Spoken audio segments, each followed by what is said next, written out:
지금은 이번 시간에는 그리스도인의 재정관이라는 제목으로 말씀을 선포하고자 합니다. 저희가 이제 IMS에서 강의를 하게 되면 몇 가지 중요하게 여기는 그런 강의들이 있어요. 네, 그 중에 하나가 이 재정관이에요. 재정관을 올바른 재정을 갖지 못하면 참 많이 넘어집니다. 참 이 세상에 나는 정상적으로 살고 있는 것 같지만 결국은 끌려가고 있는 그런 모습으로 살아갈 때가 참 많아요. 그래서 이 재정관을 굉장히 중요시 여겨서 말씀을 전합니다. 아마 들은 분들도 계시겠지만 다시 한번 마음에 새기는 시간으로 가지시면 좋겠어요. 주변에는 이 재정 강의를 하는 경우가 참 많아요. 재정 강의 하는 것이 많습니다. 책들도 많이 나오고 또 재정 강의도 많이 하죠.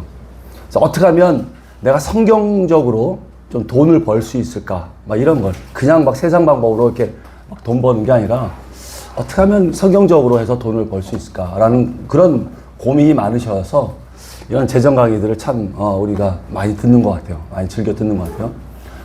근데 여기서는 그런 재정 강의가 아닙니다. 어떻게 하면 성경적으로 돈을 버는가? 뭐 이거에 대해서 말씀하지 않습니다. 전혀 그런 말씀은 없어요. 실망스러운 표정인 것 같은데. 아니에요.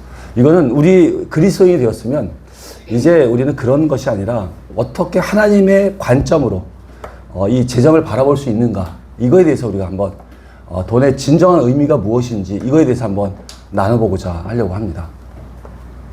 여러분은 10개라는 영화를 보신 적이 있습니까? 10개라는 영화. 그 찰턴 헤스턴 나오고 율브린 나오는데 이 젊은 분들은 무슨 얘기하는지 잘 모르죠. 찰턴 헤스턴가 누군지는 잘 모를 거예요. 나이 드신 분은 다 아시겠지만 율브린 나오고 막 이런 영화 있어요. 그게 이제 출애굽할 때 그때 이제 뭐 모세 나오고 히브리 백성 출애굽하는 애굽에 나오는 그 장면을 영화한 거죠. 참 멋있는 영화였는데 그 영화를 보면은 그 히브리 백성들이 그냥 벽돌을 만드는 그 모습을 봅니다. 그냥 노예가 되어갖고 그냥 벽돌을 만들어요. 계속 벽돌을 만들고 있습니다. 근데 그 노예들이 그 400년 동안 그 벽돌 만든 노예였어요. 계속 그들은 그 벽돌만 만들었어요. 자기가 다른 거 하고 싶어도 그런 건 결정할 수가 없어요. 그냥 태어나면 그냥 벽돌 만드는 그 일을 그냥 했습니다. 그게 자기의 숙명이었어요. 그냥 태어나면서 벽돌을 만든 거죠. 자신이 왜 벽돌을 만들어야 하는지도 모르겠고, 그리고 자기가 다른 거 하고 싶어도 그 의사는 그냥 다 무뎌지고, 그거는 받아들이지 않고 그냥 벽돌을 만들어야 했습니다. 그래서 많은 세대가 이제 흘렀어요. 이 400년이니까 참 세대가 많이 흘러가겠죠. 세대가 흐르면서 부모들이 아마 그런 생각을 했을 거예요. 야, 이왕 그냥 벽돌 만드는 노예라면 이 가운데에서 좀 관리자로 좀 성공 좀 해보자. 그냥 걔 밑바닥에 있을 필요는 없잖아. 그래서 뭐 벽돌 잘 만드는 방법들을 막 이렇게 자식들한테 가르쳐 줬을 겁니다. 그리고 뭐 어떻게 하면 우리 벽돌을 잘 만드는지, 그래서 성공할 수 있는지에 대해서 좀 얘기를 이렇게 전해줬을 거라고 생각해요. 우리 서양 문화가 우리나라에 들어온 지 지금 100년도 채 안 됐는데, 정말 일제시대에 뭐 강점이 있었고 해서 다 빼면 100년도 채 안 됐는데도 완전히 우리나라 이 문화가 완전히 바뀌었잖아요. 그죠?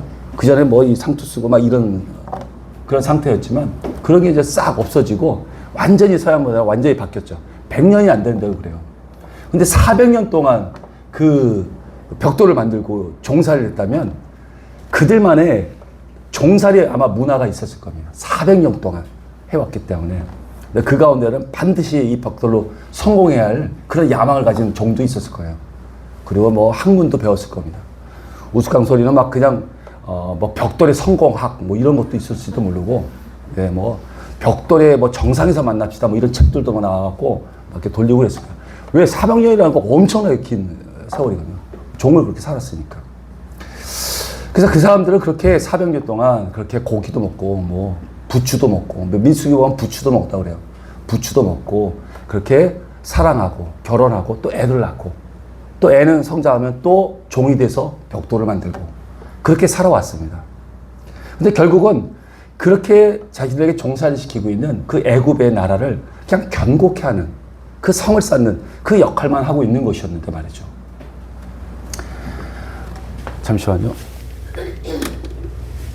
더워서. 여러분, 지금 우리는 무엇을 하고 있습니까? 어디에 지금 충성하고 있어요? 무엇 때문에 돈을 벌려고 하고 있습니까? 여러분도 지금 세상 벽돌을 만들고 있습니까? 무엇 때문에 출세하려고 하고 또 무엇 때문에 돈을 벌려고 합니까? 애굽에서처럼 고기와 부추로 배를 채우려고 그렇게 열심히 돈을 벌려고 하십니까? 아니면 세상이 주는 그런 떡고물 그런 것 때문에 거기에 이제 마음을 뺏겨서 그냥 열심히 돈을 벌려고 하는 건가요? 하나님께서 주시는 그런 평안이 아니라 세상이 주는 편안함을 위해서 그렇게 성공을 하려고 애를 쓰고 계시는 것입니까? 우리 이 땅은 우리가 영원히 거할 곳이 아니라는 것을 분명히 우리가 알고 있으면서도 그렇게 우리는 그냥 끌려가듯이 그렇게 반복적인 삶을 살고 있습니다. 어떤 영화를 보면요. 찰리 채플린 나오는 영화였어요. 흑백 영화야, 흑백 영화. 근데 찰리 채플린 나오는 영화인데 거기 영화를 보면 어떤 사람들이 막 무리가 막 뛰어가니까 이렇게 보다가 자기도 그냥 뛰어가. 왜 뛰어가는지 모르면서 막 뛰어가더라고요. 그런 장면을 봤어요. 그냥 웃기는 그냥 영화지. 그런데 우리도 그런 것 같아요. 남들이 성공하려고 그러니까 자기도 성공하려고 그러고 남들이 돈을 벌려고 그러니까 나도 돈 벌려고 하고 남들이 출세하려고 하니까 나도 그냥 출세하려고 애를 쓰고 그런 삶을 사는 것 같아요. 결국 이렇게 살다가 죽으면 이 사단의 나라만 견고하게 세워주고 가는 건데 말이죠. 그런 자는 기독교인이라 할지라도 그건 명목상의 기독교인입니다. 하나님을 안다고 말을 해도 마태복음 7장에서 말씀하신 것처럼 나는 너를 정녕 모른다 라고 말씀하시는 그런 그냥 세상에 끌려다니는 자가 되고 마는 것이죠. 우리는 더 이상 이 세상이 주는 이 떡고물 그 돈의 유혹에서 이제 벗어나야 됩니다. 그리고 자유자가 되어야 돼요. 그래야만 그런 자만이 정말 진정으로 이 돈을 다룰 수 있는 그런 자가 되는 것입니다. 믿으십니까? 아멘. 이제는 돈이라는 게 과연 무엇인지 어떤 의미인지를 성경적으로 한번 알아보기를 원합니다. 인간들은 역사가 시작된 이래 돈에 수많은 의미와 그리고 능력과 권세를 부여해 왔습니다. 그로 인해서 돈은 인간이 만들어낸 어떤 여타 발명품하고는 좀 다른 그런 성격을 가지고 있어요. 뭐 인간들이 많은 것을 만들었죠. 뭐 컴퓨터, 핸드폰, 뭐 자동차, 건물 이런 것을 많이 만들었지만 이런 사물하고는 완전히 다른 의미로서 우리 인간들에게 각인되어 왔습니다. 인간에게 돈이라는 것은 더 이상 이런 단순한 사물이 아니에요. 우리의 마음을 빼앗는, 우리 마음을 사로잡는 그런 존재가 되고 만 것이죠. 원래 있지도 않았던 그 영성이 부여가 되었고요. 자기를 추종하게 만드는 어떤 신의 위치에 등극이 됐습니다. 돈이라는 것이 그렇게 됐어요. 돈은 인간에게 이제 찬양받을 존재가 되었고, 그리고 섬김을 받는 그런 존재가 되었습니다. 세계 각처에 수많은 성도를 둔 그런 교주가 되었습니다, 여러분. 하나님께서 그렇게 만드신 게 아니에요. 우리 인간이 그렇게 만든 겁니다. 그래서 돈 문제를 다룰 때에는 우리 돈에 포함되는 이런 신적인 요소, 여기에 초점을 두어야 돼요. 이 점이 바로 하나님과 돈의 관계를 이해할 수 있는 핵심인 것입니다. 하나님께서는 이 성경에서도 하나님과 재물을 직접 비교해서도 직접 말씀하셨어요. 그리고 돈을 섬긴다라고도 말씀하셨습니다. 우리가 한번 성경을 볼게요. 마태복음 6장 24절 말씀이에요. 한 목소리로 한번 읽을게요. 시작. 한 사람이 두 주인을 섬기지 못할 것이니 혹 이를 미워하고 저를 사랑하거나 혹 이를 중히 여기고 저를 경히 여김이라. 너희가 하나님과 재물을 겸하여 섬기지 못하느니라. 아멘. 따라서 여러분, 돈을 우상으로 섬기지 않고 돈에 얽매이지 않고 자유함을 누릴 수 있기 위해서는 성령 충만이 필수입니다. 반드시 성령이 충만하게 임해야 돼요. 왜냐하면 돈은 더 이상 영적으로 다뤄야 할 그런 존재가 되어버렸고요. 그 돈의 위력에서 우리가 벗어나기에는 너무나도 강한 그런 존재가 되어버렸습니다. 여러분, 우리는 명심해야 됩니다. 우리가 돈을 생각할 때 항상 함께 생각할 것이 있는데 그것은 이미 우상이 되었다는 것. 돈은 우상이 되었다는 것. 그리고 영적인 존재가 되었다는 것. 그래서 우리는 반드시 성령님과 함께 그 돈 문제는 생각해야 한다는 것. 돈을 다룰 때는 항상 성령님이 개입해야 된다는 그 사실을 우리는 항상 명심하고 그리고 돈을 다뤄야 할 것입니다. 여러분, 사단은 지금도 우리가 세상에 무릎 꿇기를 원하고 있습니다. 자신이 만들어놓은 이 시스템, 세상 시스템에 순종하고 살기를 원하고 있어요.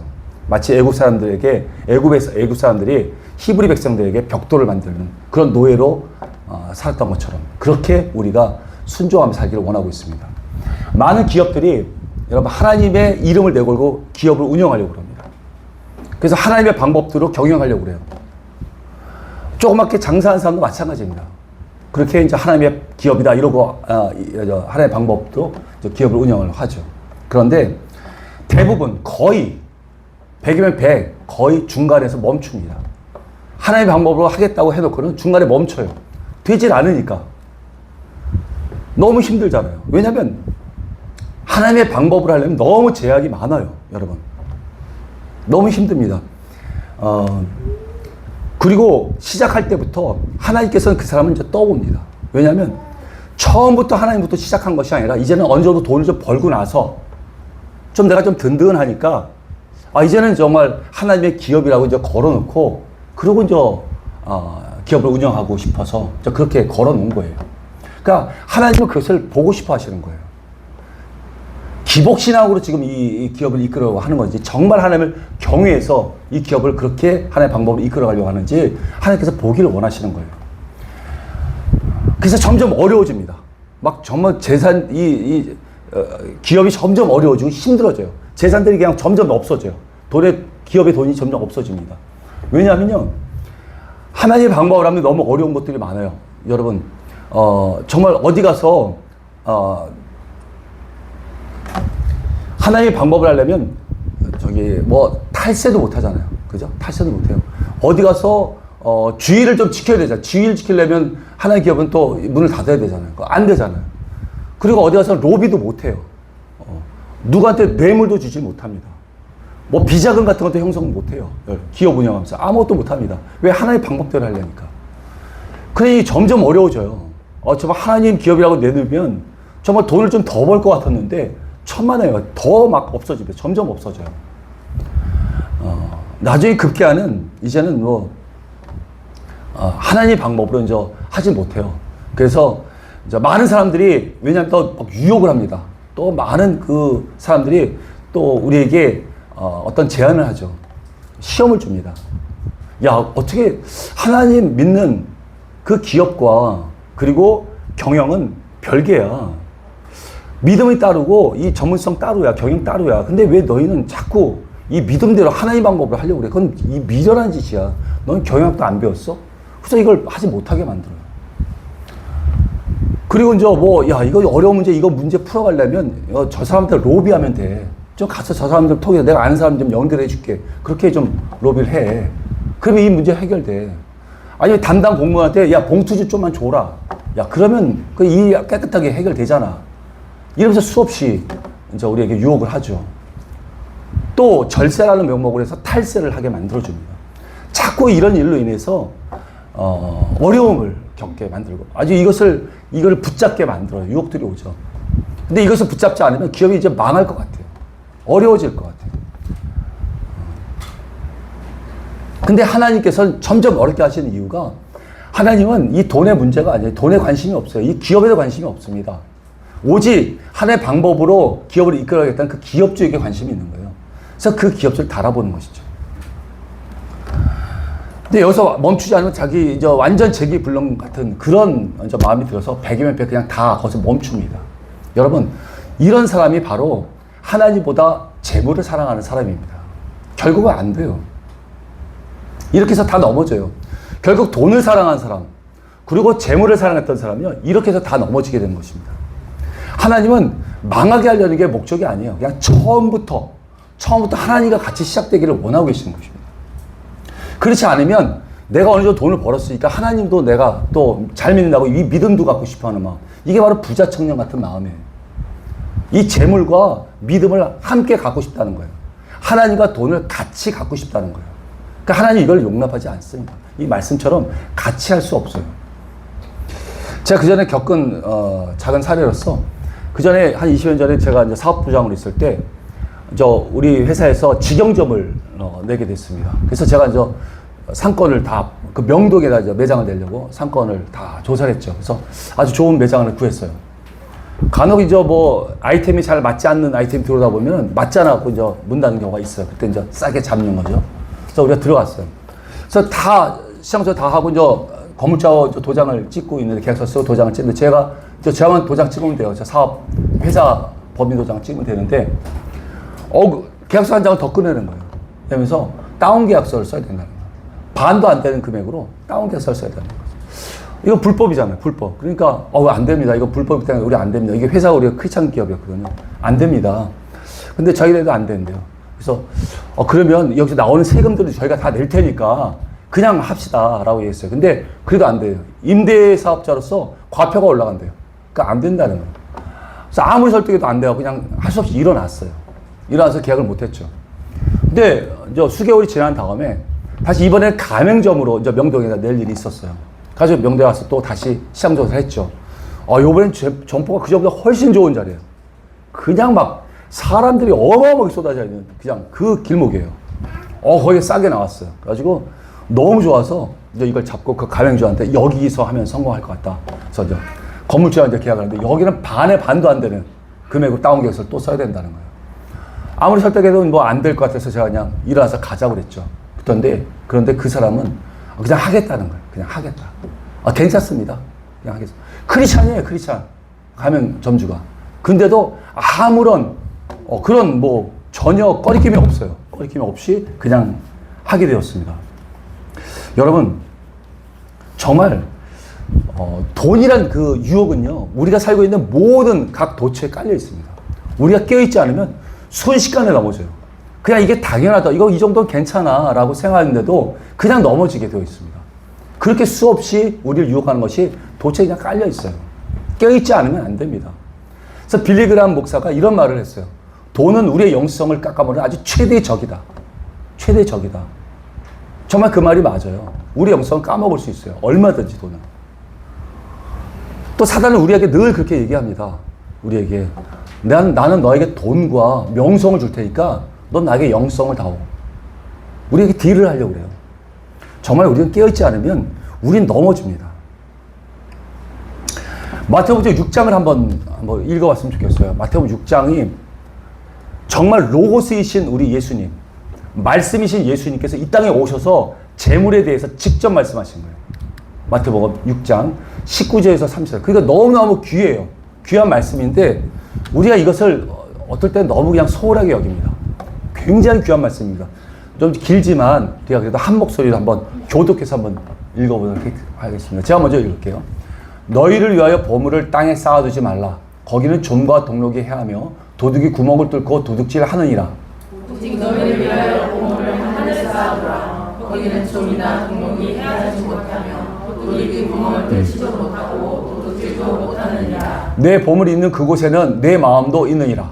눈은 몸의 등불이니 그러므로 내 눈이 성하면 온몸이 밝을 것이요 눈이 나쁘면 온몸이 어두울 것이니 그러므로 내게 있는 빛이 어두우면 그 어둠이 얼마나 더하겠느냐. 한 사람이 두 주인을 섬기지 못할 것이니 혹 이를 미워하고 저를 사랑하거나 혹 이를 중히 여기고 저를 겸히 여김이라. 너희가 하나님과 재물을 겸하여 섬기지 못하느니라. 그러므로 내가 너에게 이르노니 목숨을 위하여 무엇을 먹을까 무엇을 마실까 몸을 위하여 무엇을 입을까 염려하지 말라. 목숨이 음식보다 중하지 아니하며 몸이 의복보다 중하지 아니하냐.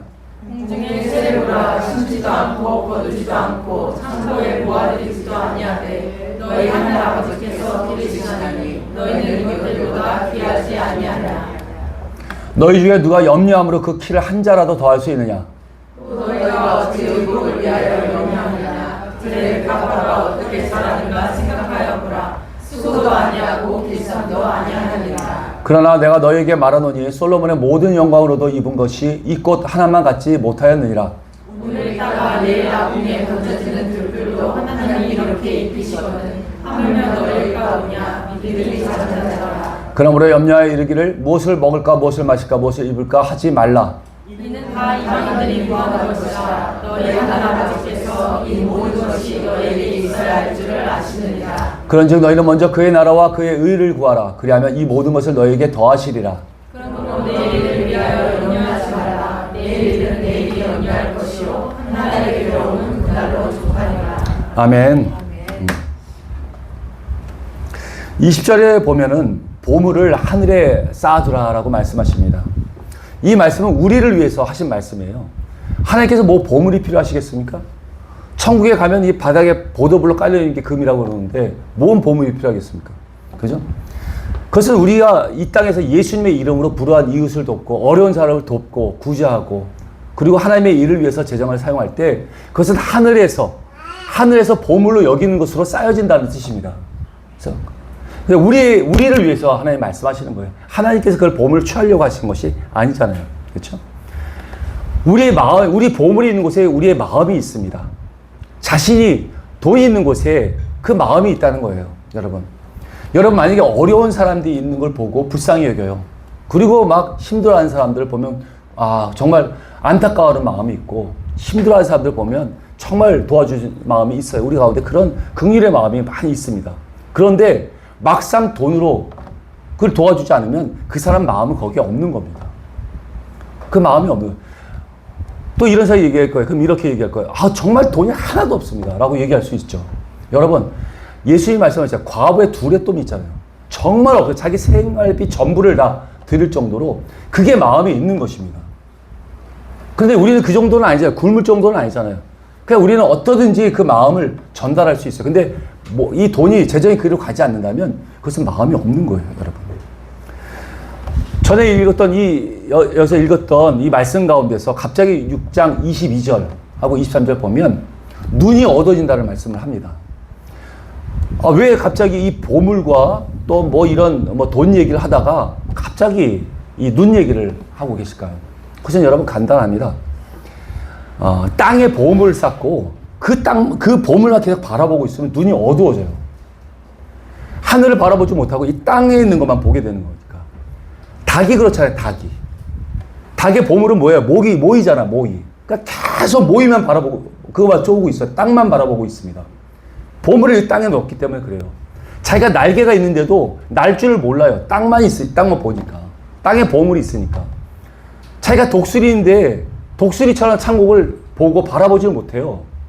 그냥 여기에만 있어요. 왜 보물이 여기 있기 때문에 그래요. 독수리가 큰 넓은 천국을 못 봅니다. 여러분, 그 전에 제가 꿩을 키우는 사람한테 대해서 얘기를 한번 들어본 적이 있어요. 꿩이라는 것이 워낙 잘 날아다니잖아요. 그죠? 워낙 재빠르고. 그래서 꿩을 키우는 그 사육장은 굉장히 그물도 크고 울타리가 굉장히 클 줄 알았어요. 근데 막상 보니까 요만해. 작아. 닭장 같아. 그러면 이게 확 날아가지 않을까? 그래서 그걸 염려해서 물어봤더니 그럴 필요가 없다는 거예요. 큰 게. 왜? 꿩은 태어나면요. 눈에다가 캡을 씌워놓는 거예요. 눈 위에다가 캡. 그래서 하늘이 없다고 생각한대요. 하늘을 바라보지 못하는 거예요. 그리고 땅만 본대요. 땅만. 모이만 쫓아다니는 거예요. 그러니까 닭이 돼버리는 거죠. 날아갈 줄 모르는 거예요. 정말 그러니까 큰 울타리 이런 걸 만들 필요가 없다는 겁니다. 이처럼 사단도 우리에게 그렇게 해요. 드넓은 하나님 나라를 보지 못하게 만듭니다. 보물을 이 땅에 심어 놓게 만들어서 그래요. 하늘을 보지 못합니다. 우리가 하늘에 만약에 보물을 쌓아 놓으면 우리는 하늘을 바라볼 수 있어요. 넓은 창공을 바라볼 수 있고요. 하나님의 마음을 품을 수가 있습니다. 근데 그것을 사단이 못하게 해요. 이 땅의 보물만 쌓게 만들어요. 그리고 하늘을 보지 못하게 만들죠. 여러분, 우리가 하늘에다 보물을 쌓게 되면 우리 눈이 열리게 됩니다. 믿으십니까? 네. 하나님의 마음을 볼 수 있게 돼요. 그래서 하나님께서 행하고자 하시는 하나님의 눈물도 볼 수 있고요. 하나님 바라보시는 그곳을 바라볼 수 있게 됩니다. 우리는 하늘의 재정을 쌓을 수가 있어야 되는 것입니다. 믿으십니까? 아멘. 여러분, 우리는 땅에다 보물을 쌓으면 안 돼요. 그러면 땅에 쌓는 보물이라는 게 과연 무엇일까요? 어떤 것들이 있을까요? 대표적으로는 이기적인 목적, 자기 유익을 위한 이기적인 목적으로 쌓고 있는 적금들, 그와 관련된 그런 상품들, 이런 것들을 우리 이 땅에 보물을 쌓는 행위라고 봅니다. 자기 유익을 위해서, 자기 유익을 위해서 재물을 쌓는 것, 재산을 쌓는 것, 늘리는 것, 이것이 이 땅에 보물을 쌓는 그런 행위들이죠. 여러분 이 땅에 나그네로 왔어요. 나그네로. 정말 이 나그네라는 것은 이곳을 떠날 장소라는 거, 이곳은 떠날 곳이에요. 곧 갈 곳입니다. 그런데 우리는 이 땅에 온 목적에 집중하지 않고 그냥 돈 버는 일에 그냥 집중합니다. 돈 버는 일.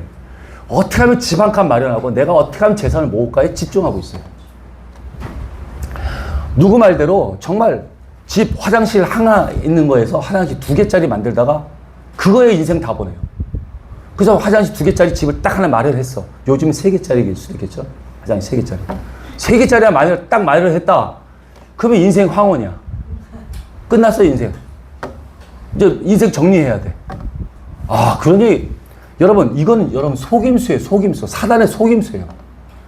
여러분 절대 속이시면 안 됩니다. 여러분 정말 강력하게 여러분에게 권하는데 집 사지 마세요. 할렐루야?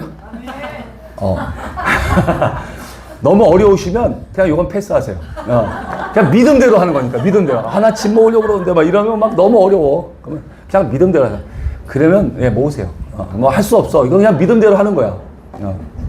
근데 가능하면 집 사지 마시라. 왜? 집 사면요 너무 힘들어요. 재산세 내래 맨날. 재산세. 여러분이 자녀들이 대학 들어가잖아요. 등록금 다 내야 돼요. 등록금 다 내야 돼. 얼마나 억울해. 똑같이 대학 들어가는데. 저희는 우리 딸 셋이 다 대학 들어갔어요. 등록금 한 번도 낸 적이 없어. 공부를 엄청 잘해서? 아니요. 재산이 하나도 없어서. 재산이 하나도 없어. 제로야. 그러니까 대학 들어가니까 다 내줘. 다. 그 3명이 고등학교 때보다 돈이 덜 들어가. 하나도 안 들어가서 등록금을 왜 내야 돼? 뭐 이거예요, 그냥. 남들도 다 그런 줄 알았어. 근데 아니에요. 제 친구도 딸만 셋이에요. 근데 그 친구는 이미 딸 2명 대학 보냈을 때 빚 5천. 학자금 대출 5천. 물론 공무원이니까 이자가 없어요. 그래서 받아서 그냥 쌈 했지만 다 갚아야 돼요. 자기 아버지가 돌아가면서 조그만 집 하나 유산을 줬어. 그거 받았다는 이유로 집이 있대. 그래가지고 전혀 못 받아. 혜택을. 저희는 다 받아. 여러분, 이처럼 정부 혜택, 집 있으면 정부 혜택 다 못 받아요. 못 받고 맨날 뭐 집 있으니까 보증서 달라고 그러지, 뭐 돈 빌려달라고 그러지. 복잡합니다, 여러분. 집 사지 마세요. 아멘? 아멘. 할렐루야. 꼭 안 사길 바라겠습니다. 할렐루야. 그럼 그게 축복인 거야. 이게 축복이에요. 이게 지금 집 사지 않길 바라겠습니다. 이게 축복이라니까. 그러면 기독교 정신이 깔려있는 그런 사회 문화에는요, 정말 임대주택이 잘 돼 있어요. 20년 장기 임대, 뭐 50년 장기 임대, 여러분. 정말 이 땅이 하나님의 것인데 우리가 왜 사야 돼요? 그 돈 주고 왜 사야 돼요? 그 장기 임대나 그냥 똑같아요. 똑같습니다. 굳이 살 필요가 없어요. 또 산다고 그게 영원히 내 것이 됩니까? 영원히? 영원히 안 되잖아요. 자식한테 물려줄 수 있지 않습니까? 자식. 여러분, 좋은 믿음을 주세요. 믿음을 유산으로 주세요. 그럼 하나님께 더 많은 복을 받습니다. 믿으십니까? 네. 애써서 내가 지금 마련한 그 집이 영원히 내 것이 되지 않는다면 정말 내가 월세로 사나, 뭐 그냥 전세로 사나, 아니면 그냥 집을 사서 사나 똑같잖아요. 생활 환경이.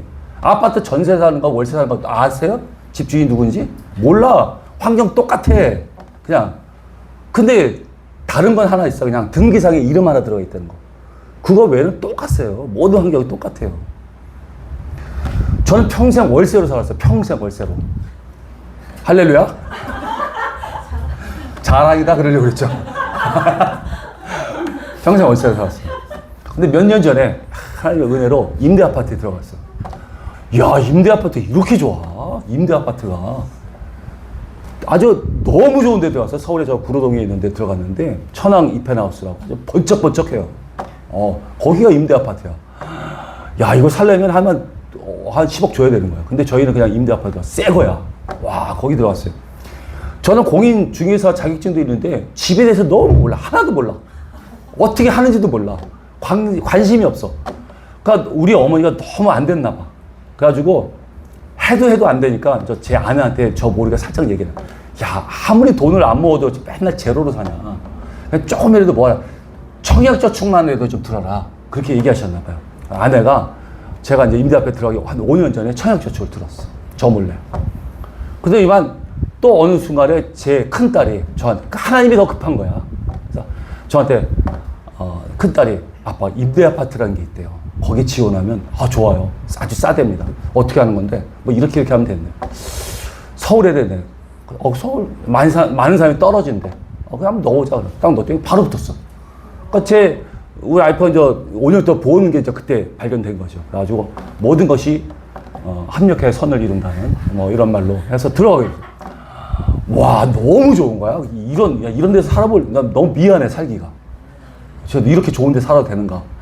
그래서 그렇게 살고 있어요. 근데 거기 보면 그 아파트에 8개 단지가 있는데 한 단지당 15개 동이 있어요. 근데 그 15개 중에서 12개가 임대 아파트고 3개만 분양이야. 근데 12개 임대 아파트는 한 30년 동안 임대 주고 아마 분양으로 바꾸나 봐요. 근데 그렇게 사니까 거기에 대부분 임대 아파트죠. 근데 여기 분양으로 산 사람들 기분이 나쁜 거야.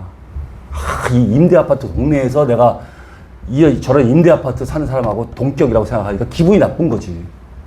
그죠? 자기는 돈 주고 사왔는데. 그래가지고 조그마한 울타리를 만들었어. 이 3개 덩어리를 이렇게 감싸서. 여기는 분양받은 곳. 이렇게. 겉으로 봐서는 몰라. 그냥 똑같은 아파트니까. 근데 이렇게 울타리를 쳐놔갖고, 여기는 자기네들이 설명하는 거죠. 여기는 분양받은 곳. 그래서, 잘나셨어요. 박수 쳐드리죠. 그 사람들은 거기 들어갈 때 아마 대출 받았을 거 아니에요. 그죠? 그래서 이자도 나가고, 원금 들어가. 저희들은 대신에 그런 게 안 들어가잖아. 그걸 하나님 나라에 쌓고 있잖아. 하나님 나라에 제가 항상 아내한테 얘기하지만 200평짜리 아파트에 내가 지금 분양을 지금 부리끔 붓고 있다. 곧 들어갈 거다. 거기는 먼지가 없어서 청소 안 해도 된다. 이 자그마한 아파트 청소하려고 애를 쓰고 있는데 안 해도 된다. 곧 들어간다. 그래서 거기 계속 부리끔 붓고 있어요. 뭐 30년 정도 있다가 들어갈 것 같은데 완공이 좀 빠르면 5년 후에 들어갈 수도 있고 각자 들어갈 수도 있고 아직 알 수가 없어요. 연락이 오면 들어갈 거예요.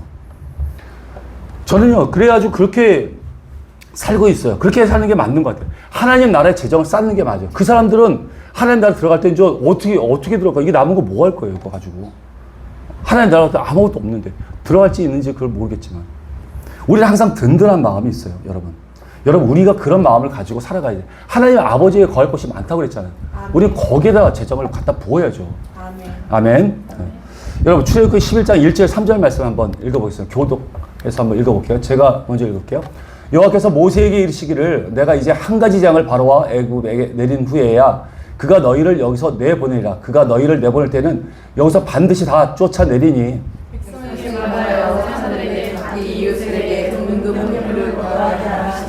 여호와께서 그 백성으로 애굽 사람의 은혜를 받게 하셨고 또 그 사람 모세는 애굽 땅에 있는 바로의 신하와 백성의 눈에 아주 위대하게 보였더라. 아멘. 하나님은 모세를 통해서 애굽에 10가지 재앙을 쏟아 부었어요. 그리고 출애굽했죠.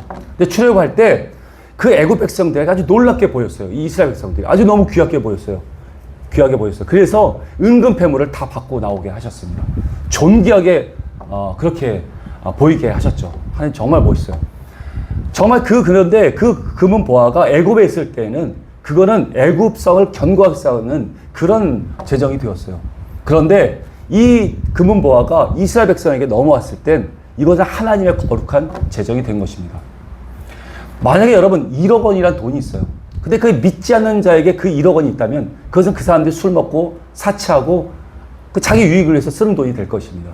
근데 이 1억 원이 하나님 나라의 재정으로 하나님 백성에게 온다면 그것은 여러 사람에게 나눠주는 돈이 되잖아요. 어려운 사람을 도와주고 구제하는 돈이 될 거 아니에요. 하나님 나라를 위해서 쓰는 그런 돈이 될 것 아닙니까? 그러니까 우리는 하나님의 거룩한 돈이 되게끔 만들어야 되는 거예요. 예를 들어서 어떤 사람이 여러분 200만 원이라는 돈이 여유 자금이 생겼어요. 그럼 보통 일반적으로 그 돈을 저축하죠. 왜? 집을 살려고. 그죠? 저축을 합니다. 1년 정도 모으면 2,400만 원이 돼요. 10년 정도 모여야지 그때 서울에 있는 아파트 계약할 정도 그 정도 돈 나와요. 그죠? 얼마 안 되지. 그러면 10년 동안 그 돈은 묶여 있는 거예요. 여러분 은행에 묶여 있는 거예요. 우리나라에 수백만 명이 다 그 돈을 묶어놨어요. 은행에다. 이걸 전 세계적으로 보면요 어마어마한 돈이 그냥 은행에 묶여 있는 겁니다. 여러분 흐르지 않고. 이건 원래 가난한 자에게 나눠주라고 우리에게 여유하게 돈을 주신 건데 이걸 흘려보내질 않아요. 그냥 내가 묶어놓고 있는 거예요. 은행에다가. 그러니 지금도 굶어 죽는 사람이 있는 거예요. 굶어 죽는 사람. 전 세계에 하나님이 왜 그 사람들 굶어 죽게 만듭니까? 애초에 굶어 죽게 하지 않았어요. 하나님은 모든 전 세계에 있는 사람이 먹고 남을 정도로 풍성하게 항상 부어주세요. 근데 그거를 움켜쥐고 있는 거예요. 움켜쥐고. 나눠주지 않았으니까 그 사람이 굶어 죽는 거예요. 아프리카에 나이지리아, 이디오피아, 탄자니아 그 아프리카의 모든 사람이 얼마나 굶어 죽는 사람이 많습니까? 그 돈이 은행에 들어가면 어떤 역할이 됩니까? 그거는 여러분 아주 부자들 부자들 배만 불리는 역할이에요. 은행에 들어가면. 그 돈은. 은행도 걔네가 이익을 남기는 거는 이자로 남깁니다. 이자. 그러면 돈 많은 사람 빌려가줘야 돼요. 이자를 내기 위해서. 그러면 그 부자들한테 이 건물 사십시오. 그리고 그냥 돈을 빌려줘요. 자꾸. 그래서 자꾸 재산이 늘어나게 만들어주는 거예요. 그 역할을 하는 거예요. 우리가 저축한 그 돈으로 그들 배만 채우고 있는 것입니다. 근데 우리가 하나님 나라에 돈을 투자하고 그걸 흘려보내고 있어서 그것을 전부 하나님에 쌓고 있다면 그건 이게 얼마나 확실한 투자겠어요. 믿으십니까? 아멘. 여러분, 믿음에 대해서는 우리가 말을 참 많이 해요. 그러나 행하지 않은 믿음은 죽은 믿음이에요. 죽은 믿음. 행하지 않는다면 모래 위에 지은 집이라고 그래요. 그냥 바람 일고 그냥 파도가 한번 쓰면 그냥 다 무너져 버립니다. 그게 행하지 않는 믿음이에요. 그럼 뭘 행할까요? 어떤 걸 행할까요? 여러분, 큐티하는 거, 뭐 전도하는 거, 성경 읽고 성경 말씀 읽는 거, 뭐 선한 일하는 거, 헌금하고 후원하는 거, 착한 일하는 거, 뭐 여러 가지 많이 있죠. 그런 행위들 많이 있잖아요. 그런 일을 하고 있는 것들. 여러분, 이런 좋은 신앙을, 이런 게 다 좋은 신앙의 생활이에요. 근데 이런 걸 하다가 당장에 내게 어려움이 딱 왔어. 너무 힘든 일이 왔어. 내 마음이 너무 어려운 일들이 왔어. 그럼 바로 딱 중단해버려. 여러분, 이게 죽은 믿음이라는 거예요. 죽은 믿음. 더 이상 안 해. 그래도 그동안 했잖아요, 조금씩. 그건 아니에요, 여러분. 그거는 믿지 않는 불신자들도 해요, 여러분. 얼마든지 해요, 그런 건. 더 해요, 더. 할 수 있습니다. 여유 있을 때. 여유 있을 때 얼마든지 하는 건, 여러분, 그게 믿음의 행위가 아니에요, 여러분.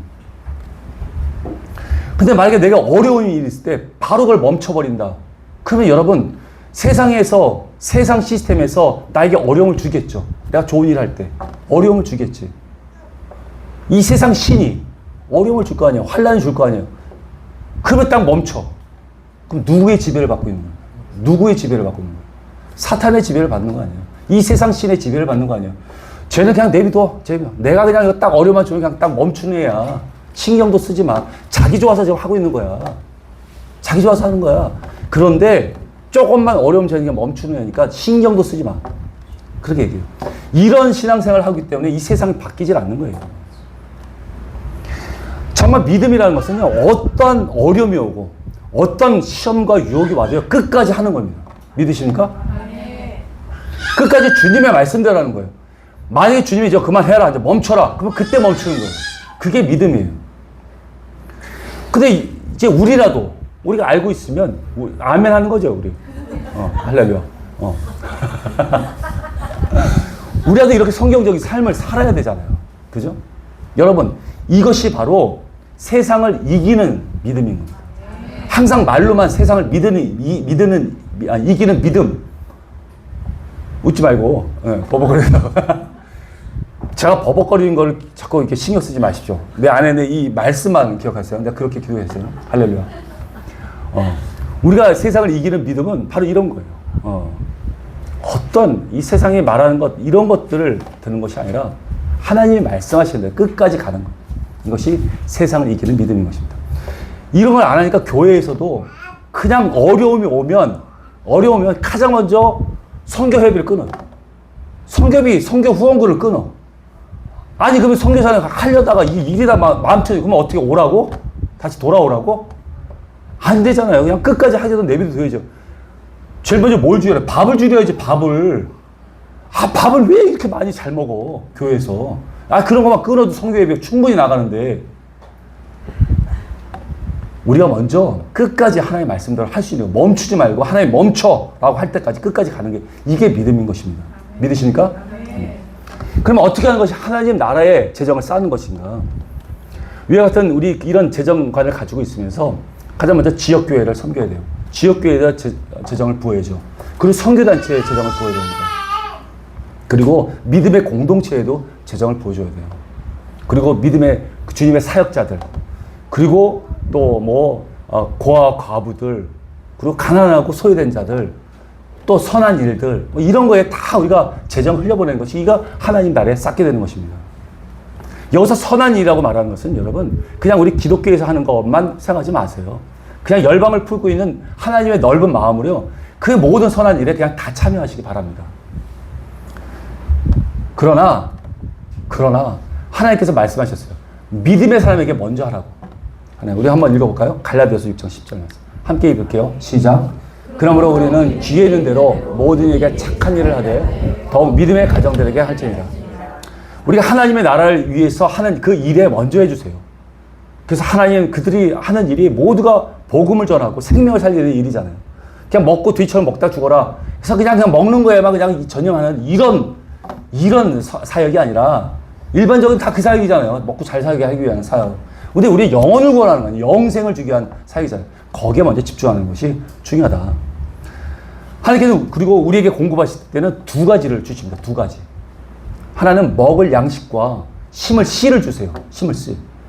고린도후서 9장 10절 말씀 한번 같이 읽을게요. 시작.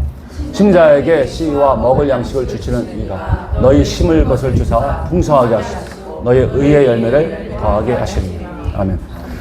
먹을 양식이라고 한다면 무엇이 있을까요, 여러분? 가정의 뭐 생활비나 교육비 뭐 이런 거, 난방비 뭐 교통비 뭐 이런 것들이 우리의 생활비가 되겠죠. 우리가 먹을 양식이 될 수 있어요. 그 다음 씨라는 것은 뭘까요? 그것은 다시 거둘 그 소출을 위한 씨입니다. 그렇게 시에서 심는 거예요. 하나님을 대신해서 하나님께 드리고 하나님께 대신해서 어려운 사람을 돕는 것을 말합니다.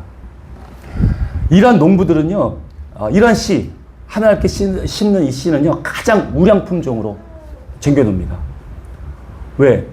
그래야지 좋은 수확을 얻을 수 있으니까요. 그들은 아무리 배가 고파도 그걸 씨는 먹지 않아요. 이 먹으면 그냥 죽겠다고 하는 거하고 똑같아요. 내가 그냥 소망이 없다. 이렇게 말하는 거하고 똑같습니다. 절대 먹지 않아요.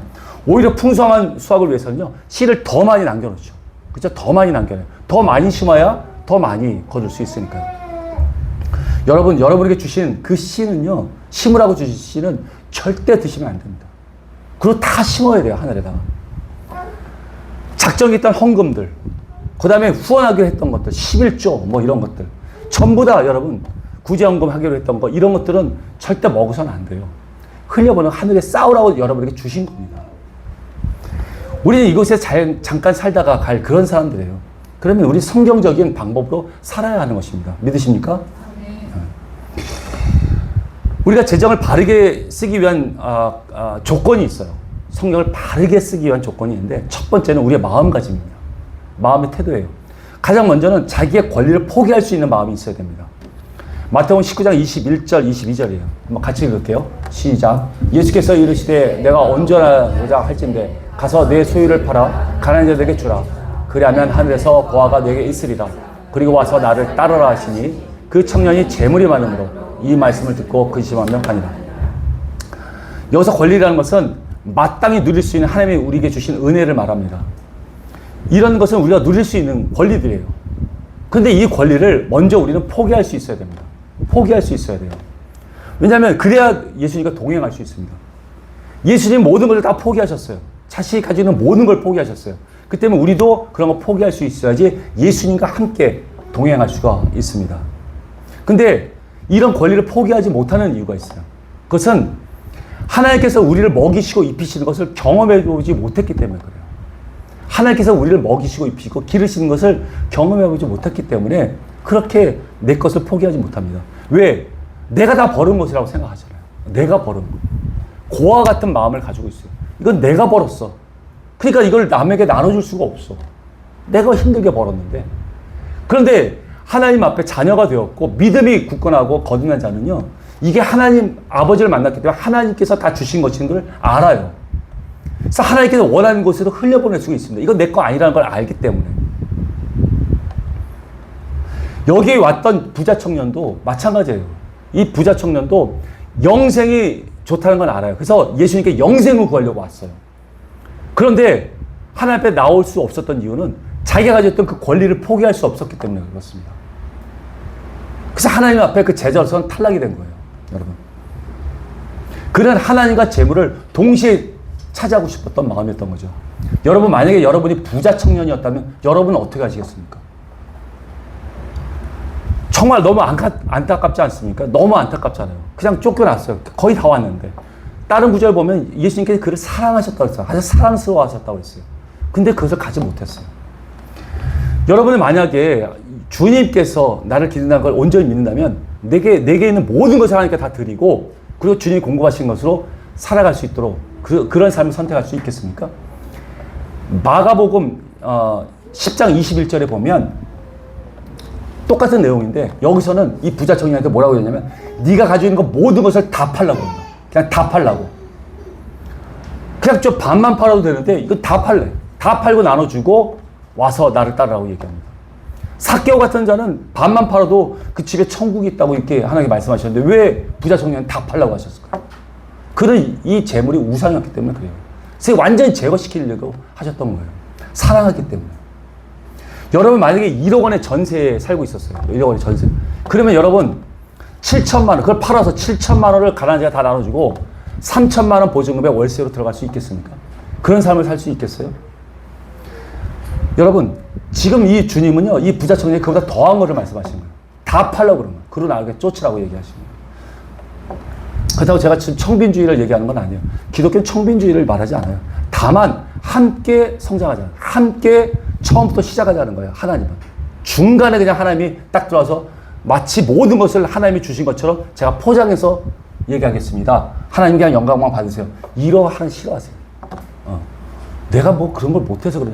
그냥 너 쫄딱 아주 그지가 돼. 그걸 내가 다시 올려줄게. 하나님 그러길 원하고 계시는 것이. 여러분 우리는 자기를 위해서 항상 준비해요. 그래서 이 세상을 살아갈 수 있는 힘을 기릅니다. 그래서 세상이 나를 어떻게 공격하면 내가 이렇게 막을 생각을 딱 해요. 준비해요. 그래 하나님의 기적을 어떻게 하나님의 기적을 맛볼 수 있습니까? 하나님이 우리를 보호하고 또 우리를 지켜주고 채워주는 걸 어떻게 우리가 경험해 볼 수 있겠어요?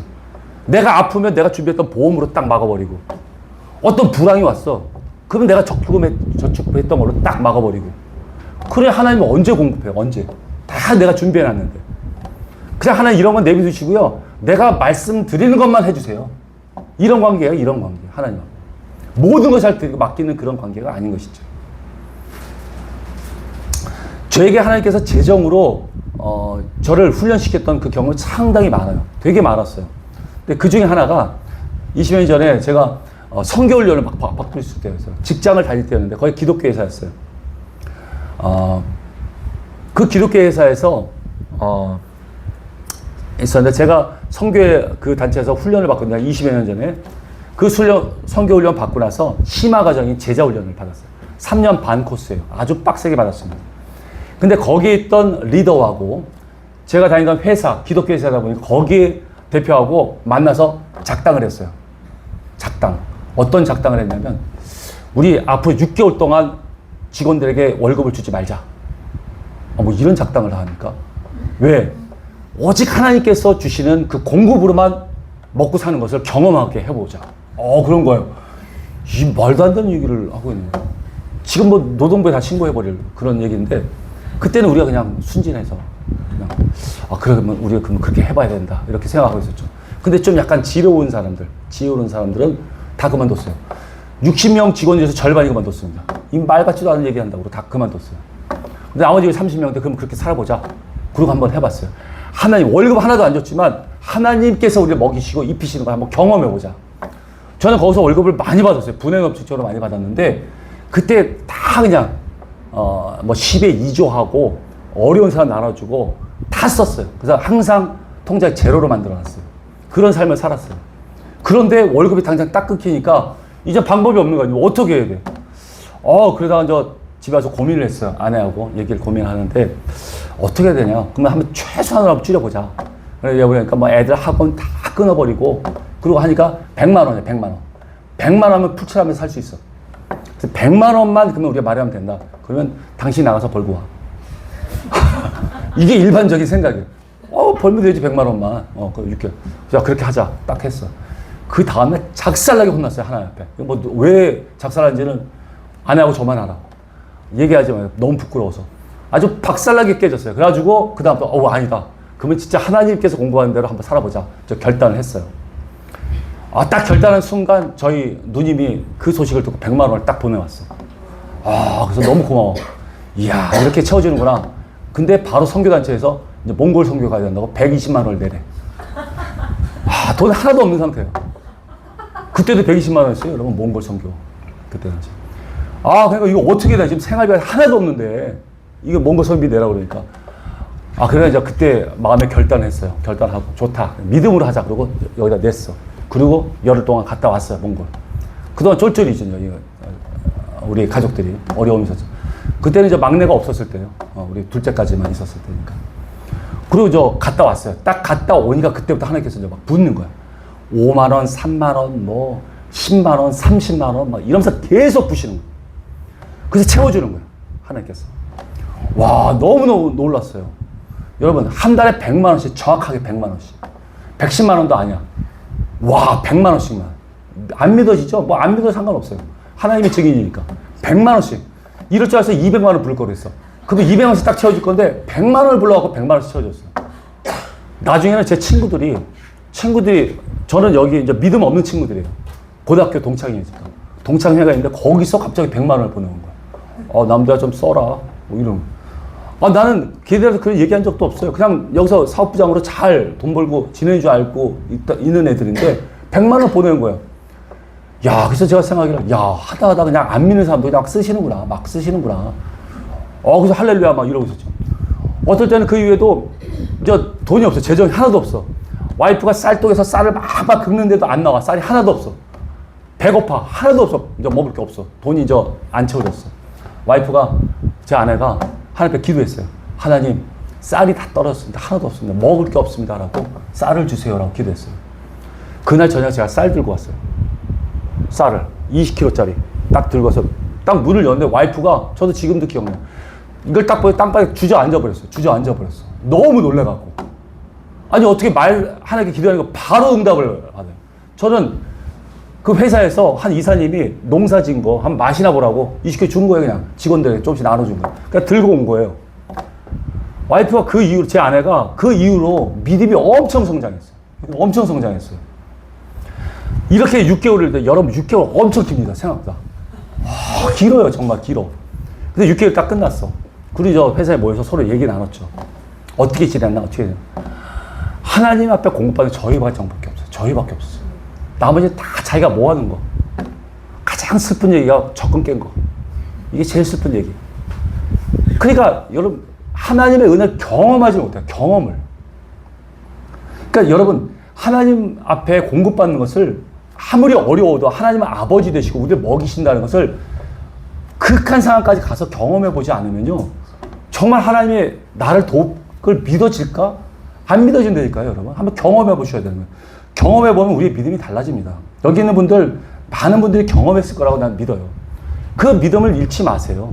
우연의 일치도 아니에요. 하나님이 부어주신 거예요, 여러분. 정말 저는 그 이후에 그때 집이, 이거라고 얘기하면 말하기 좀 민망하죠. 손바닥만한 집이었어요. 손바닥 집이 제 집이 있었어요. 손바닥만한 집. 마련을 해갖고 겨우겨우 살고 있었어요. 정말 손바닥보다 조금 더 큰 집. 그거 팔았습니다. 딱 팔고 그때부터 그냥 월세로 사는 거예요. 그냥 하나님이 공급하는 대로 살자 결단하고 그때부터 그래서 살았어요. 하나님의 아버지가, 하나님이 내 아버지인데 왜 맨날 우리가 거지처럼 달라고 이러면서 합니까? 그냥 알아서 다 먹여주시는데. 그러니까 하나님의 자존심이잖아요. 자존심. 하나님이 자존심을 좀 세워줘야 되는데, 그냥 우리가 거지로 살았다가 하나님의 왕궁에 가갖고 이제 하나님의 왕자가 되었는데도 계속 노숙자처럼 살아, 그냥. 거기 있는 그냥 왕궁에 있는 그 수많은 그 음식들 남으면 그냥 집에 와서 싸놓고 있고, 왕자의 법도를 배워야 되는데 그냥 노숙자로 그냥 살아가고 있는 거예요. 여러분, 그러면 안 된다는 거. 할렐루야? 아멘. 네. 우리가 재정을 바르게 쓰기 위해 갖춰야 할 두 번째는 미래에 대한 염려를 주께 맡기는 것입니다. 한번 6장 30절에서 34절 교독해 가겠습니다. 제가 먼저 읽을게요. 그러므로 염려하여 이르기를 무엇을 먹을까, 무엇을 마실까, 무엇을 입을까 하지 말라. 이는 다 이방인들이 구하는 것이라. 너희 하나님 아버지께서 이 모든 것이 너희에게 있어야 할 줄을 아시느니라. 그런즉 너희는 먼저 그의 나라와 그의 의를 구하라. 그리하면 이 모든 것을 너희에게 더하시리라. 그러므로 내일을 위하여 염려하지 말라. 내일 일은 내일이 염려할 것이요 한 날의 괴로움은 두 날로 족하리라. 예, 여러분, 사람들은 말을 합니다. 여기서 말하는 것처럼 먼저 하나님 나라를 위해서 먼저 하나님 그의 의를 구하라 이렇게 말씀드리니까, 그러면 먼저 하나님 나라를 위해서 기도하자. 그리고 나서 이제 내 기도를 하자. 이렇게 해요. 그래가지고 하나님 나라를 위해서 아주 빡세게 짧고 굵게 그냥 팍 합니다. 그러고 나서 그 다음에 이제 내 기도 막 하는 거예요. 집안 문제 기도, 땅값 오르게 해달라는 기도, 그냥 부동산 문제 기도, 막 대학 입학 합격해달라는 기도, 막 수없이 그냥 자기 문제에 대해서 기도를 하죠. 여러분 이런 기도 하지 말라는 얘기 아니에요, 여러분. 이런 기도 하셔야 돼요. 그러나 다만 이 기도를 했을 때 하나님의 마음은 어떠한, 그 문제에 대해서 어떤 마음을 가지고 계시는지를 알아야 되잖아요. 그 마음을 우리가 들어야 되잖아요. 그리고 그 마음, 하나님의 뜻이 이루어지기를 기도하는 거예요. 내 기도대로 기도하는 것이 아니라 하나님의 뜻이 이루어지기를 기도하는 거예요.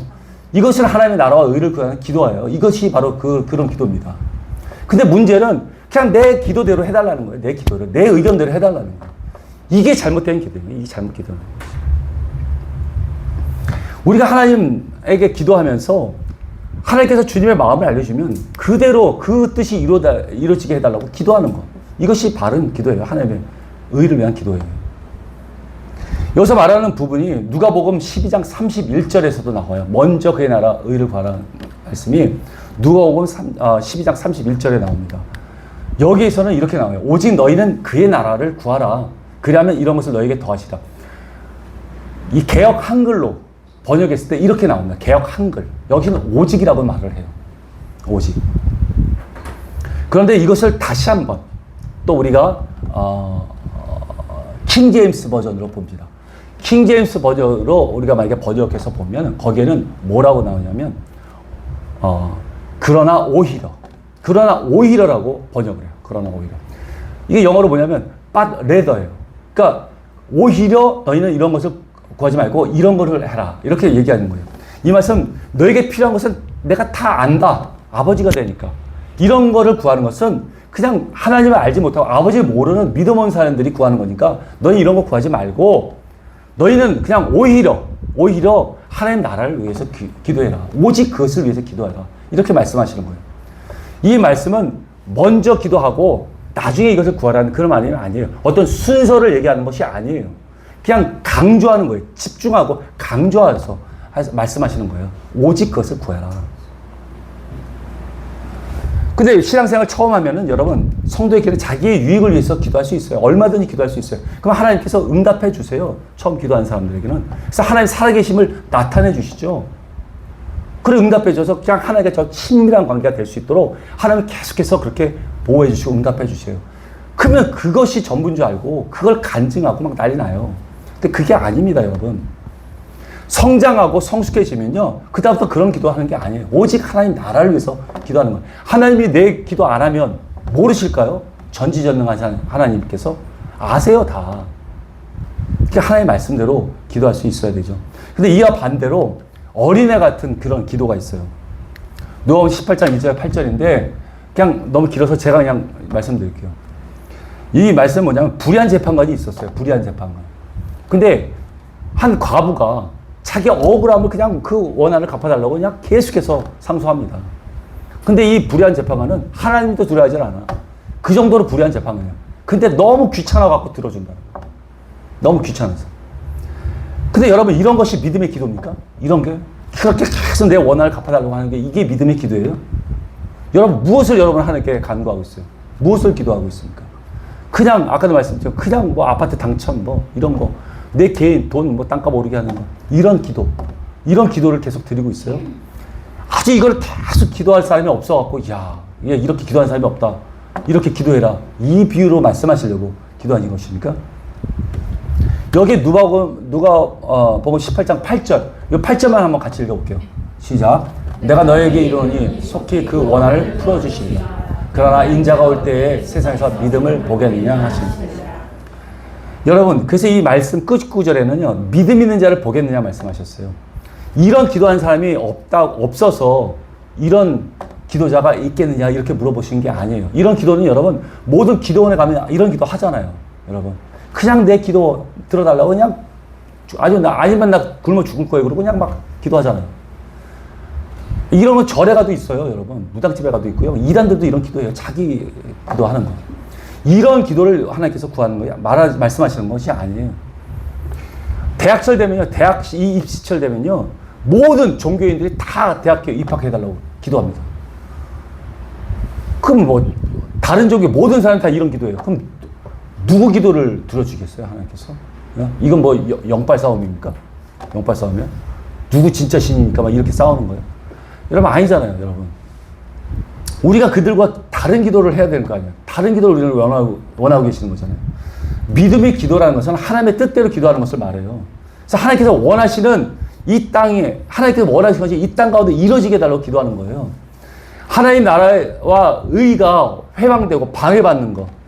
정말 그 원수들, 그것이 정말 우리의 원한이에요. 그들을 좀 소멸시켜달라고. 하나님 나라를 이루려고 하는데 이 원수들이 방해하는 이것들을 정말 이게 소멸시켜달라고, 없애달라고. 그런 간절한 기도를 드리는 거예요. 이것이 우리의 원한이에요, 원한. 이것이 우리의 원수예요. 이런 기도를 끝까지 할 수 있는 사람이 있느냐. 이걸 우리에게 물어보는 거예요. 그래서 인자가 올 때까지 세상에서 믿음을 보겠느냐. 이걸 말씀하시는 거예요. 죽도록 기도하겠다. 내 원한 풀어달라고 하는 것은요. 다른 쪽에도 얼마든지 많다니까요, 여러분. 우리 여러분 믿음으로 우리 삶을 다 하나님께 맡겨야 됩니다. 그리고 성숙한 기도를 할 수 있어야 되는 거예요. 믿으십니까? 저도 우리 애들이 대학교 3학년 다 이 3명 다 대학 들어가기 때문에 기도하죠. 하나님 우리 정말 대학교 들어가게 해주세요. 만약에 이렇게 기도하면서 아니면 나 굶어 죽을 거예요. 그러고 막 금식하고 막 떼굴떼굴 구르고 막 죽겠다고 울면서 기도하면요. 하나님 붙여주십니다. 여러분. 그러면 그렇게 해서 만약에 우리 자녀들이 대학교 들어갔다. 그러면 여러분 교만에 터져갖고요. 교만해. 자기가 다 이뤘다고 생각할 거예요. 교만해져요. 그리고 그리고 나서 이런 교만한 상태에서 대학생을 하게 되면요. 그 현란하고 아주 화려한 대학생을 하면서 자기 마음 다 뺏긴다, 세상에. 그래서 고등학교 때 신앙 좋았던 애들, 대학 들어가고 아주 믿음 떨어진 애들 얼마나 많은지 몰라요, 여러분.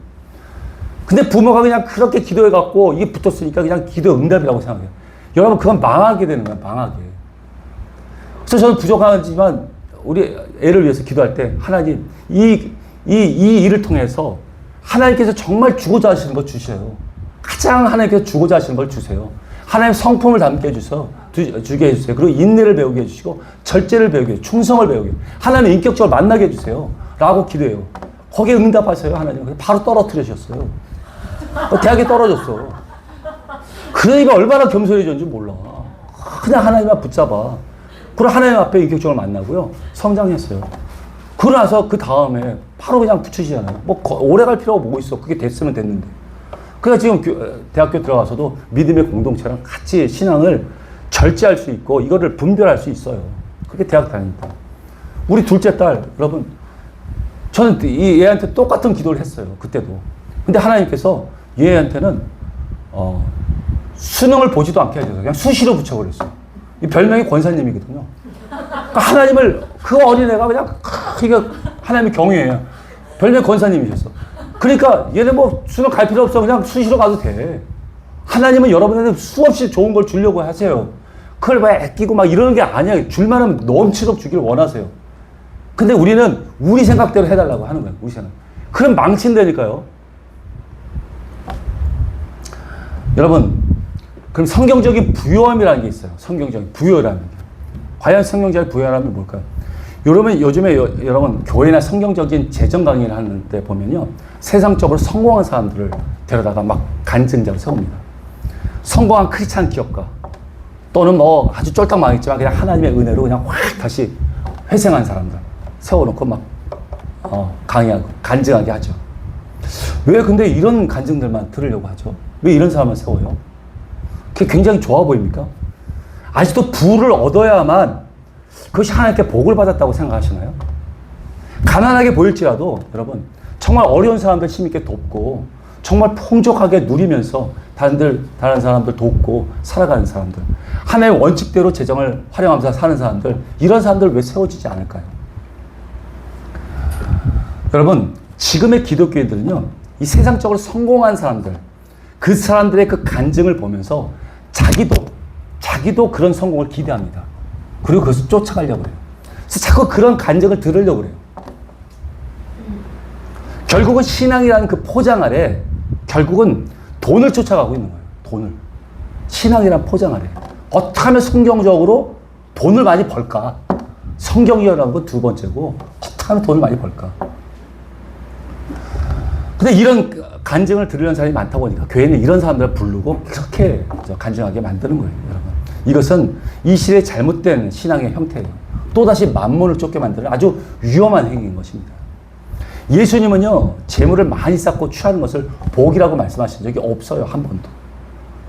그리고 요즘 재정 강의하는 분들 가운데 대부분 구약의 말씀들을 많이 인용해서 쓰세요. 구약에선 돈 많이 버는 것도 그걸 복으로 여기게 하시고요. 그 다음에 많은 권세를 받은 것도 복이다. 많은 자녀를 둔 것도 복. 많은 아내와 첩을 둔 것도 복인 것처럼 얘기합니다, 여러분. 과연 이 말씀이 신약에 와서도 맞습니까? 신약에 와서도? 남성 여러분, 정말 우리가 솔로몬처럼 많은 아내를 두고 많은 첩을 두고 싶은데 차마 이 구약의 말씀을 다 끄집어내갖고 이걸 적용하기가 좀 민망하신가요? 말이 안 되죠. 말이 안 돼요. 그런데 재정을 쓸 때는 꼭 거기는 말씀을 다 끄집어내서 그걸 적용하려고 합니다, 여러분. 구약에서 말씀하시는 모든 복은요, 오직 예수님을 말씀하시는 거예요. 아멘? 예수님이에요, 예수님. 예수님이 복의 근원이에요. 그분 안에 다 들어있어요. 그분 안에 장수가 들어있고, 그분 안에 재물이 들어있고, 그분의 즐거움과 희락이 모든 게 다 들어있어요. 그런 예수님이 이제 우리 안에 들어오셨어요. 우리 안에. 복의 근원이. 근데 우리가 뭐가 더 필요하고, 지금 재물을 구하고, 또 다른 걸 구하고, 이런 걸 구할 필요가 뭐가 있습니까? 명예를 구하고. 근데 지금도 구약의 말씀을 인용해서 재정하게 하고 있다는 거죠. 이 마태복음 6장 말씀을요, 제대로 이해하지 못하고 있는 것입니다. 그건 패스하는 거예요, 그냥. 나한테 맞지 않는다. 왜? 나는 돈을 벌어야 하는 목적인데, 나의 필요한 말을 구해야지. 모으지 말라는 이 말이 이게 나한테 적용이 안 되는 거예요. 여러분, 이것이 뭔지 아세요? 이것이 하나님을 시험하는 행위입니다. 시험. 자기 생각대로 말씀을 골라서 그대로 살려고 하는 거. 이게 예수님은 시험의 두 번째 시험이 이거잖아요. 말씀을 왜곡했잖아요, 사단이. 뛰어내리라고. 언제 뛰어내라고 그랬어요, 말씀에. 걸을 때 돌에 넘어지지 않겠다고 하셨지. 근데 이걸 왜곡하게 만들어서 이것대로 행하게 만드는 게, 그때 예수님이 했잖아요. 하나님을 시험하지 말라 말씀하시죠. 이게 하나님을 시험하는 거예요. 자기 듣기 좋은 걸로만 말씀을 받아들여서 거기서 사는 게 시험하는 겁니다. 여러분, 오직 구약의 말씀대로 사는 사람도 있어요. 구약의 말씀대로. 유대인입니다, 유대인. 유대인들은 이 구약의 말씀대로 살아요. 그 재물도 그렇게 말씀대로 해서 돈을 엄청 벌었어요. 여러분, 유대인들이 전 세계에 돈 얼마나 많이 긁은 줄 아십니까? 근데 그 돈이 세상에 유익을 주는 돈입니까? 세상에 어떤 비밀스러운 조직을 만들어갖고요, 이 세상을 다스리려는 그런 검은 돈이 되었잖아요. 여러분도 알다시피 뭐 일루미나티, 뭐 프리메이슨, 이런 재정들이잖아요. 이거 돈이 됐잖아요. 세계 글로벌 100대 기업 가운데 40개의 기업이 유대인 겁니다. 유대인 거. 세계 억만장자 중에서 30%가 다 유대인이에요, 여러분. 그 조그만 나라에서 말이죠. 여러분, 이 사람들이 부럽습니까? 이 사람들은 예수님 배척했어요. 예수님이 죽인 자들이에요.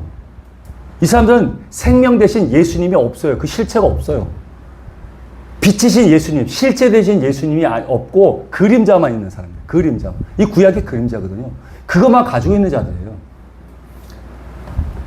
그 사람들 거듭남도 없어요. 그래서 자녀도 아니에요. 그 사람도 구원받지 못합니다. 마지막 때에 이제 남은 자만 구원을 받겠지만, 지금 현재 구약의 말씀만 쫓고 있는 그들은요, 구원받지 못해요. 그들은 부자의 정확한 의미도 몰라요. 부자가 낙타가 바늘구멍 들어가는 것처럼 어렵다는 사실도 몰라요, 여러분. 하나님 예수님 말씀을 못 들었으니까요. 마태복음 6장을 못 들었으니까. 근데도 많은 기독교인들이 이 구약에 있는 돈 버는 원리를 배우려고 합니다. 돈 버는 방법을 배우려고 그래요.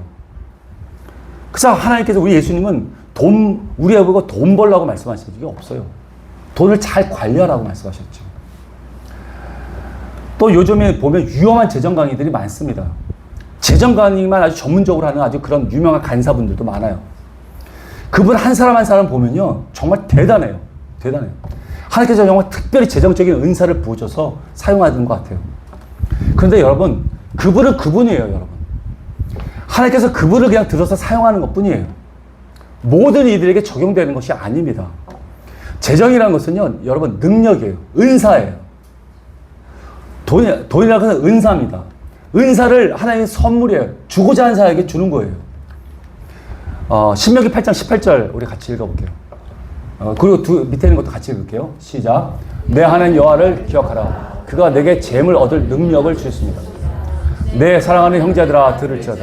하나님이 세상에서 가난한 자를 택하사 믿음에 부유하게 하시고 또 자기를 사랑한 자들에게 약속하신 나라를 상속으로 받게 하지 아니하느냐. 아멘. 이처럼 여러분, 하나님께서는 돈을 벌게 하시는, 그렇게 그 돈을 벌게 하는 그런 은사를 주는 자가 있습니다. 그 능력을 주는 자가 있어요. 그리고 또 한편으로는요, 믿음을 줘요. 어떤 사람이 믿음을 줘갖고 하나님의 쓰시려는 자가 있습니다. 다 달라요, 여러분. 그런데 그 재정을 목적으로 이들이 말했던 그 간증을 쫓아가서 재정을 벌려고 하는 그런 식으로 해서 계속 쫓아가고 그러면요, 여러분, 이것은 어리석은 신앙이 되는 것입니다. 여러분에게 성경은 재물을 주었다고 말하지 않고요, 재물 얻을 능력을 주신다고 말씀하세요. 만약에 여러분에게 재물 얻을 능력을 주시지 않았다면 여러분 그것을 억지로 받으려고 애를 쓰지 마세요. 차라리 여러분에게 주시려고 하는 은사가 무엇인지를 그걸 기도하면서 받으세요. 하나님께서 넘치도록 주실 겁니다. 아주 기쁜 마음으로 주실 거예요. 그걸로 아주 귀하게 사용하실 겁니다. 그것이 하나님께서 기뻐하시는 기도고 간구인 것입니다. 믿으십니까? 고린도후서 8장 1절하고 2절 말씀도 한번 같이 또 읽어볼게요. 제가 교독해서 읽어볼게요. 제가 먼저 읽을게요. 형제들아, 하나님께서 마게도냐 교회들에게 주신 은혜를 우리가 너희에게 알리노니 하나님의 많은 시련 가운데서 그들의 넘치는 기쁨과 그 심한 가난이 그들의 풍성한 연고를 넘치도록 하게 하였느니라. 이는 다른 사람들은 평안하게 하고 너희는 곤고하게 하려는 것이 아니요 균등하게 하려 함이니 이제 너희의 넉넉한 것으로 그들의 부족한 것을 보충하면 후에 그들의 넉넉한 것으로 너희의 부족한 것을 보충하여 균등하게 하려 함이라. 기록된 것 같이 많이 거둔 자도 남지 아니하였고 적게 거둔 자도 모자라지 아니하였느니라. 아멘. 바울은 이 고린도 교회에 처음 가졌던 좋은 마음을 계속 유지해서 예루살렘에 연보하려던 것을 끝까지 잘 이루라고 말합니다. 그러면서 마게도냐 교회의 사례를 들어줘요. 마게도냐 교회는 굉장히 극심한 그런 어려움 가운데 있었어요. 아주 극심한 가난 가운데 있었는데 더 풍성한 연보를 했습니다. 그래서 너희들도 이렇게 그들에게 이 예루살렘에 도울 때, 이처럼 도울 때 너희가 지금 풍성하지만 나중에 너희가 어렵게 될 때는 또 다른 이들이 너희를 도울 것이다. 그래서 너희들 모두가 균등하게 할 것이다. 그래서 돈을 너희에게 많이 부유하게 준 것이다. 라는 것을 알게 했던 것입니다. 하나님께서 가난한 자를 우리에게 도우라고 하세요. 애초에 처음부터 가난한 자를 만들지 않으면 되는데 왜 가난한 자를 만들어 놓고 우리 보고 도우라고 말씀하실까요? 잠시 전에도 말씀드렸지만 가난한 자를 돕는 것, 부자에게는요, 그것이 자신의 신앙을 검증하는 거기 때문에 그래요. 부자는 가난한 자를 돕는 것이 그의 믿음입니다. 그런데 신앙 없는 자는 다 고아 같아요. 다 자기가 버는 것 같아갖고 이거를 나눠주지를 못해요. 움켜쥐고 있죠. 만약에 기독교인인데도 불구하고 이걸 나눠주지 못하고 고아처럼 이건 내 거라고 움키고 있으면 그 사람은 불신앙적입니다. 신앙이 없는 거예요, 여러분. 믿고 거듭난 자, 정말 하나님의 자녀가 됐으면 이것이 하나님의 것이라는 걸 알고 나눠줄 수 있습니다. 얼마든지 나눌 수 있어요. 우리는 상대적인 관점에서 여유가 있다면 그래서 흘려보낼 수 있어야 됩니다. 믿으십니까?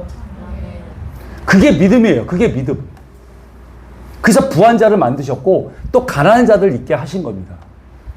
여러분, 저와 여러분 지금 가난한 자입니까? 아니면 부한 자입니까? 여러분 삶의 수준으로만 봐도 저와 여러분요, 전 세계 상위 5% 안에 들어있습니다. 믿으십니까? 믿기지 않죠. 난 너무 가난하고 힘들어. 여러분, 그래도 상위 5%예요, 여러분.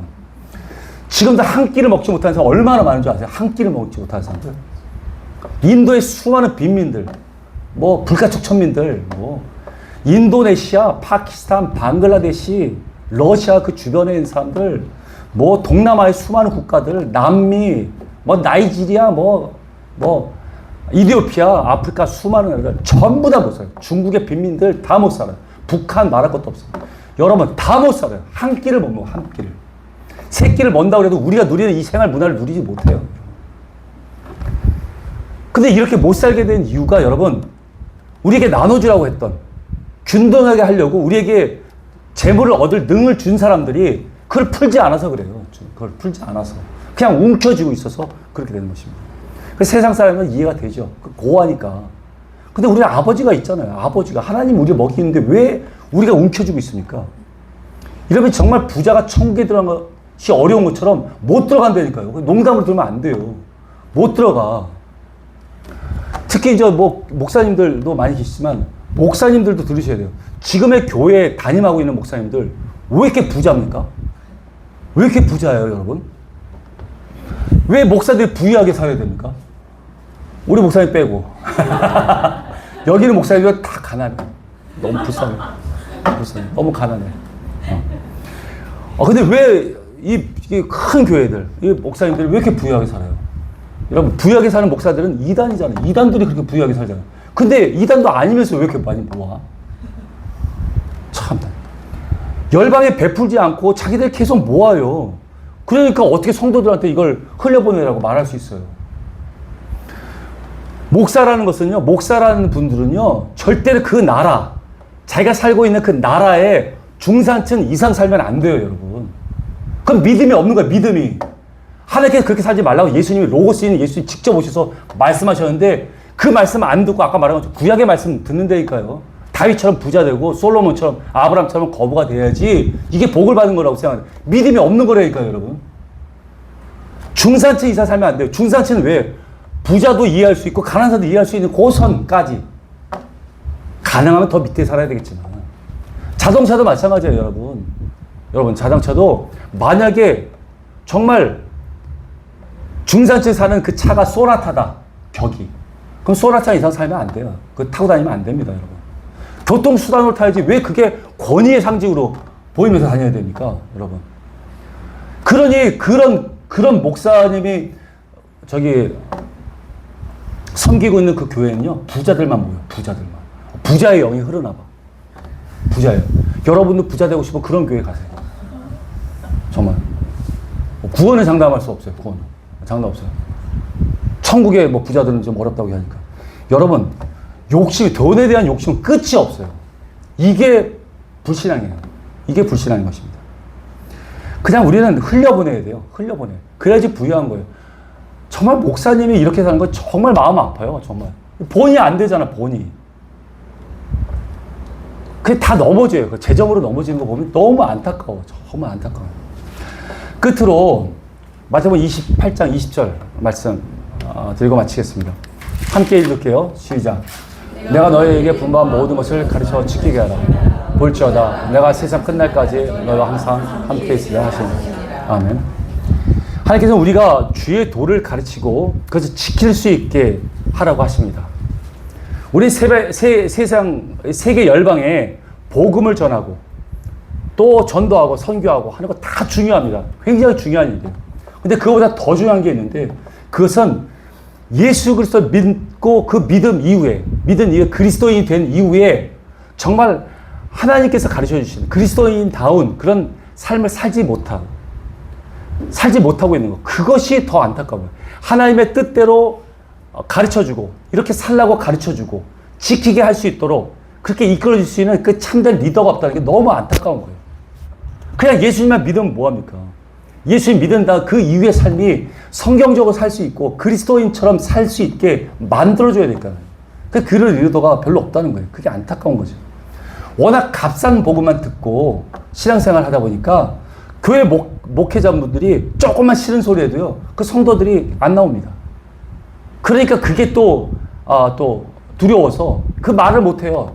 아주 그냥 성경적으로 안 살면 그냥 강하게 질책도 하고 막 그냥 강하게 이끌어주고 해야 되는데 안 나올까봐 못 해요.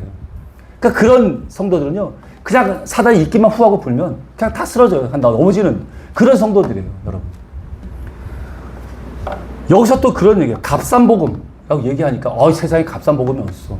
다 예수님의 십자가 보이고 귀한 거예요. 맞아요, 귀한 복음이에요. 근데 값싼 복음이라고 말하는 것은 여러분, 예수님 믿으면 구원받습니까? 네, 구원받습니다. 그럼 당신은 지금 예수님이 주님이라고 고백할 수 있어요? 그럼 저 따라해 보세요. 이렇게 하고 복음을 얘기해요. 그리고 맨날 예수님의 이름 기도합니다. 아멘. 아멘. 이제 당신 구원받았습니다. 거듭났습니다. 왜? 구원이라고 말했으니까. 성령이 아니면 구원할 수 없다. 예수님 주님이라고 고백할 수 없는데 주님이라고 고백했잖아. 그러니까 거듭난 거야. 여러분, 이게 값싼 복음이에요, 여러분. 항상 말씀드리자 그때 초대교회 때 예수님 나의 주님이라고 고백하는 것은요, 사자봤다는 거예요, 사자밥. 그냥 사자봤다는 거예요. 그냥 죽는 거예요. 자기 생명을 걸고 고백하는 거예요. 지금 나이지리아에서 예수님 나의 주님이다라고 고백하면요, 그냥 보코하람이 가서 다 총재를 했는데, 그러니까 불살려버리고 죽여버려요, 다. 북한에서도 예수님 믿습니다 그러면 그냥 바로 아오지 상관 정치범 수용소예요. 생명 거는 거예요, 여러분. 근데 지금은 우리나라 그냥 예수님 그냥 네 믿습니다. 여러분 일본 사람들이 그래요, 여러분. 예수님 믿습니까? 믿으십시오. 그러고 네 믿겠습니다. 저 일본 저 7번째 신으로 섬기겠습니다. 아니 이게 믿는 겁니까? 이게 믿는 거예요, 여러분? 이게 값싼 믿음인 거예요. 값싼 복음인 거죠. 이렇게 신앙생활을 하도록 만들면 안 됩니다. 정말 강하게. 그냥 100명이 그렇게 그냥 후 불면 넘어지는 100명보다 한 명만 있어도 돼요. 한 명만. 교회에. 그래도 하나님, 정말 하나님 말씀대로 살 수 있는 그런 사람들 둬야 되지 않겠습니까? 여기서 재정에 대해서 조금만, 한 부분만 말씀드렸어요. 많은 분들이 하나님께서 우리에게 주신 재정에 대한 마음을 잘 몰라요. 못해서 아주 힘들고 어려운 삶을 사는 것 같아요, 여러분. 근데 그것은 하나님의 마음이 아닙니다. 하나님께서 세상 방법이 아닌 그분의 방법으로 우리를 먹이시고 입히세요. 그걸 하나님의 방법으로 재정을 다루십니다. 그렇게 우리가 재정을 다루면서 살아가기를 원하고 계세요. 세상에서는 이해할 수 없고 세상에서는 말이 안 되는 걸 얘기하는 것 같지만 이게 진리예요, 진리. 이게 세상 방법을 거슬러 올라가는 거예요. 세상을 거슬러 올라가는 겁니다. 이런 방법을 살아가는 것이. 그게 좀 어려워 보일 수는 있어요. 그러나 조금만 훈련을 하면요, 넉넉하고 즐겁게 할 수 있습니다. 성경의 말씀대로 그대로 순종하면서 사는 것 말이죠. 이것이 무작정 돈을 벌려고 하고 무작정 성공하려는 세상의 그 가치관에서 벗어나는 것입니다. 그래서 세상의 벽돌을 만들려고 그렇게 세상의 노예로 사는 그런 삶이 아니라 하나님 나라를 세우는 그런 삶이 되는 것입니다. 우리 이러한 성경적인 삶으로 해서 이 삶을 가지고 다른 사람에게 제자를 삼고 또 이 배운 것을 그들에게 가르쳐줘서 그들이 그런 삶을 살도록 그 삶을 지킬 수 있도록 우리가 가르쳐주는 그런 삶을 살아야 되는 거예요. 우리가 그것이 우리의 사명인 것입니다. 아멘. 오늘 들으신 성경적인 재정관을 마음에 새기시기 바랍니다. 그래서 세상의 왜곡된 세계관을 그 왜곡된 그 세계관으로 돈을 바라보는 그런 것이 아니라 하나님의 관점으로 이 돈을 바라보는 그런 성경적인 재정관을 갖기 바랍니다. 그리고 성경의 원칙대로 재정을 관리하시고 성경의 원칙대로 재정을 사용하시기 바라요. 그래서 하나님께서 원하시는 그 재정 관리에 관한 그분의 마음을 아주 후련하게 해드리는, 그래서 하나님과 함께 동행하는 저와 여러분이 다 되시기를 예수님의 이름으로 축원드립니다. 아멘. 기도하겠습니다.